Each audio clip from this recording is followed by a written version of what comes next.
Arestado ang 3 kalalakihan na tangkain na mga ito na magpuslit ng iligal na mga tabla ng kahoy sa bayan ng Peñaranda nitong ika-3 ng Marso 2024. Sa ulat ng pulisya, habang sila ay nagsasagawa ng Oplan Sita, ganap na ika-1 ng hapon sa Barangay Las Piñas, Peñaranda, Nueva Ecija, ay napadaan ng isang Mitsubishi L300 van na may plakang UJT-190 at nang kanila itong pahintuin ay tumambad sa kanilang paningin ang karga nitong mga tabla ng kahoy.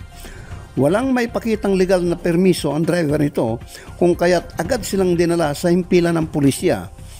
Kinilala ang mga sakay nito na isang 29 anyos driver, binata, isang 33 anyos may asawa, laborer at isang 36 anyos na barangay councilor na gumaganap bilang spotter at pawang mga residente ng barangay Nazaret sa bayan ng Geraldino.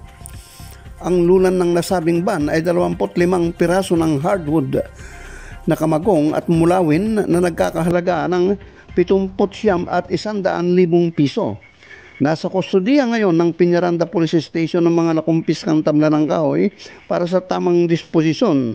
Samantala, ang mga suspect ay sasampahan ng kasong paglabag sa PD 705 o Anti-Illegal Gambling Law.